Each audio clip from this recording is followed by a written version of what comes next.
Tout comme la solitude du peintre face à son chevalet, Patrick Robard se sent de plus en plus seul entre les murailles de la cité de Carcassonne. Ils ne sont aujourd'hui plus qu'une petite soixantaine à encore habiter ce quartier, classé au patrimoine mondial de l'UNESCO. La place, il n'y a personne. Ici, sur cette place, il y a Nicole Cordonnier qui loue des chambres d'hôtes.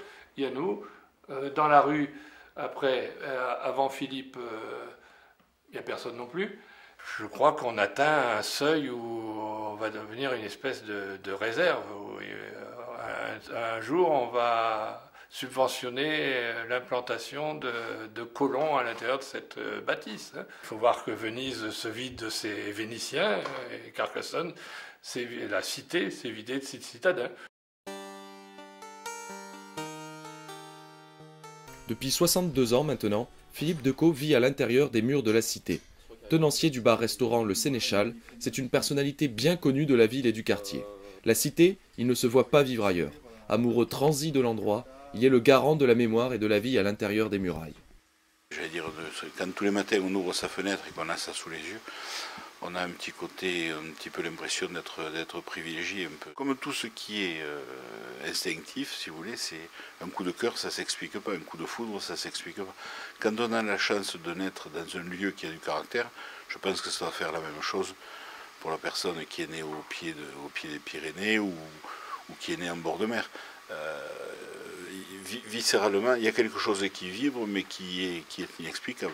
Surtout l'hiver, quand on a l'impression que la cité nous appartient beaucoup plus, on la partage moins, il y a beaucoup moins de touristes, je le dis souvent sous forme de boutade, mais mon banquier aime la cité l'été, moi je préfère l'hiver.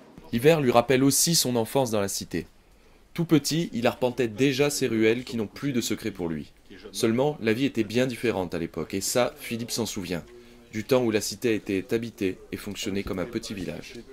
Avant-guerre, il y avait pratiquement 2000 personnes qui habitaient dans la cité. Il y avait une boucherie, il y avait 3 boulangeries, il y avait 7 épiceries. Enfin, c'était un quartier populaire parce que l'immobilier était pas cher. C'était un quartier de pauvres, c'était une banlieue quoi, de Carcassonne. Le côté nostalgique, moi je me revois me baladant sur les murailles. On était des Yamagashi, je crois, avant l'heure, des Yamagashi médiévaux. Et c'est vrai qu'à ce moment-là, il y avait une école où il y avait 200 élèves. C'était une autre vie, mais je pense que cette évolution, elle a eu lieu partout. L'évolution dont nous parle Philippe, c'est l'arrivée massive du tourisme à Carcassonne. Amenée durant la Seconde Guerre mondiale par les soldats américains, cette vague touristique s'est développée tout au long de la deuxième partie du XXe siècle. Aujourd'hui, boutiques et restaurants ont remplacé les maisons d'habitation et les commerces de proximité. La présence quasi ininterrompue et massive des touristes a également fait fuir les habitants des murs de la cité. C'est une ville entourée de remparts, et malheureusement ça tend à devenir un supermarché entouré de remparts. Philippe, lui aussi, reconnaît que cette évolution ne facilite pas la vie des résidents. On ne va pas toujours dire c'était mieux avant, mais on avait moins de problématiques au niveau de la circulation. Vous voyez là, on est chez ma mère, elle a 83 ou 84 ans. Quand il faut aller chez le médecin, c'est toute une galère pour faire ses courses. Alors on ne peut pas avoir, le beurre, l'argent du beurre. Et c'est vrai qu'on ne peut pas non plus imposer à tous nos touristes la présence de véhicules, mais comme lieu de vie, c'est devenu très, très problématique, quoi. Mais il reste lucide. Il sait que c'est un mal nécessaire à la réussite économique de la ville. Aujourd'hui, l'attractivité touristique de la cité permet de faire vivre beaucoup de Carcassonnais.